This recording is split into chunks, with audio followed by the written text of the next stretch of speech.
semble être similaire à la première édition, c'est l'intention collective que l'on a à la fois de mettre en valeur tout un tas de jeunes gens qui pratiquent un art de façon autonome ou en étant accompagnés par des maisons des jeunes et de la culture, et de faire en sorte de créer des espaces où ils peuvent également le partager auprès d'intervenants artistiques, soit sous un angle de découverte pour certains qui n'ont pas encore eu l'occasion de danser, de chanter ou de faire du théâtre dans ces formes-là, et à la fois sous des formes d'ateliers de création qui sont là un peu plus approfondis. L'intérêt, c'est bien sûr de faire des rencontres, de puiser des nouvelles idées, qu'il émerge aussi d'autres formes de création. Pour nous, en tant que professionnels, c'est déjà un gros défi d'organiser un événement à plusieurs MJC sur un territoire avec différentes MJC, toute la logistique qu'il y a derrière. 7 MJC qui sont mobilisés pour venir co-construire un événement sur mesure qui prend vraiment un ancrage très local. L'autre dimension intéressante, c'est le travail collectif, la co-construction, la coopération entre les différentes MJC, parce que c'est comme ça qu'on arrive à se dépasser et à produire quelque chose que seul on ne peut pas produire. Voilà.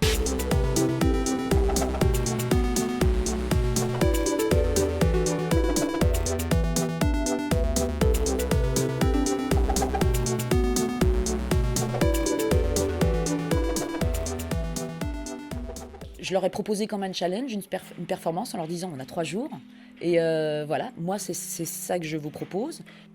Je ne cherche pas de résultat. Je cherche un chemin où ils vont vraiment s'emparer des choses. Ce chemin nous amènera où ça nous amènera et sans se mettre de pression, sans perdre le fil du plaisir, sans perdre le fil de prendre le temps de réfléchir à ce qu'on est en train de raconter, de prendre le temps de dire les choses. On a eu 10 heures en tout, mais ça passe vraiment comme une lettre à la poste. Et en 10 heures, on a monté 12 morceaux quand même. Et moi j'adore, hein.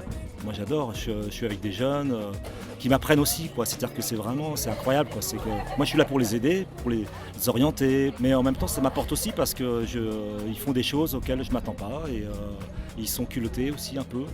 C'est le Bazar Band, on est 21 musiciens. Alors qu'ils vont jouer par 4, par 5, par 8, mais ça reste quand même une équipe. Mais ils viennent vraiment pour s'amuser, pour s'éclater. Et nous, on les emmène un peu plus loin. J'ai l'impression qu'on les emmène vers quelque chose de très pro, quoi.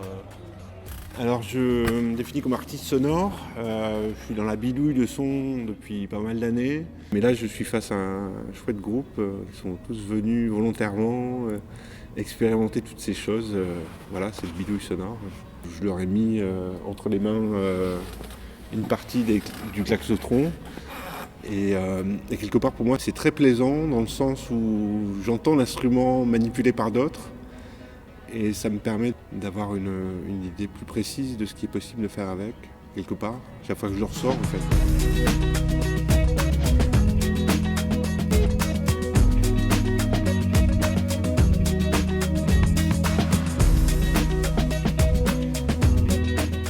Il y a franchement des choses que je pourrais faire nulle part ailleurs. Être prise en charge sans pourtant être traitée comme une gamine.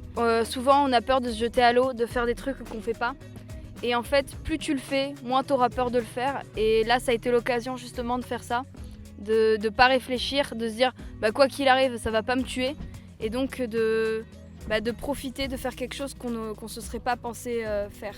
Ce qu'on a cherché de garder, c'est toujours le même regard sur les choses. Donc un regard qui est impertinent et qui est, nous ce qu'on appelle, on l'appelle souvent faire vraiment un pas de côté. Et nous mettant dans un monde d'objets énormes, il y a tout de suite, sans le vouloir, il y a une critique de l'espace qui nous entoure, de la société qui surgit sans même le vouloir en fait. Il y avait des participants qui voulaient tout de suite arriver à un message et on essayait de leur dire mais faites confiance dans ce que l'image elle peut dégager et après regardez l'image que vous avez devant et vous sentez quel est le message qui est en train de se dégager.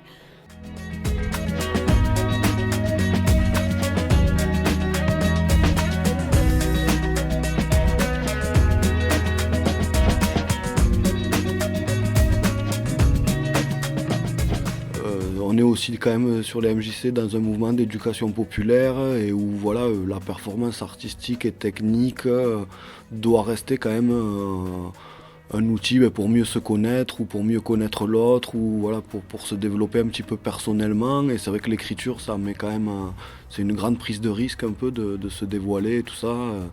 Donc c'est vrai que voilà, ce climat bienveillant et tout ça, j'y tiens et je m'en estime un peu garant en tant qu'animateur pour permettre à l'autre d'être le plus à l'aise possible et d'être authentique, quoi, et d'être dans une vraie rencontre. Voilà, ça me paraît presque plus important finalement que l'aboutissement à un texte ou quoi. On peut avoir un rapport à l'écrit qui est malheureusement très scolarisé ou très sérieux ou très... alors que voilà, il y a quand même aussi cette fonction thérapeutique ou plaisir ou catharsis de l'écriture qu'il est important de retrouver dans l'atelier. Alors voilà, peut-être de passer par les jeux, voilà, j'ai un peu l'espoir qu'on perde de ce côté rébarbatif et de cette pas envie de faire et que voilà, le jeu puisse permettre de se sentir accessible, cette écriture accessible et sur la notion de plaisir. Et le côté enfant aussi, qui voilà, chaque adulte a un petit peu un enfant à lui qui est intéressant de retrouver par moment, etc. Donc le jeu aussi peut ramener un petit peu à ça. Moi, il y a un truc que je trouve chouette dans le bazar, c'est ce droit à l'expérimentation. On vient avec une pratique, on en essaye une autre, on expérimente quelque chose de soi, quelque chose du collectif. Et ça, il n'y a pas beaucoup d'endroits dans la vie de tous les jours, où on peut faire ça. Donc vraiment beaucoup de plaisir, beaucoup de fierté, je dirais collective, hein, parce que je pense que l'ensemble des collègues là a fait vraiment un travail remarquable. Et je crois que voilà, il y a une sorte de magie de la relation humaine qui se joue sur l'instant et qui est, je trouve, assez formidable à observer, quoi. Faisons du bruit, faisons du brouhaha, et de ce brouhaha, que ce soit de la musique, que ce soit des cris, que ce soit des rires, que ce soit des partages, très certainement, il peut sortir des éléments qui font partage, qui font société entre nous.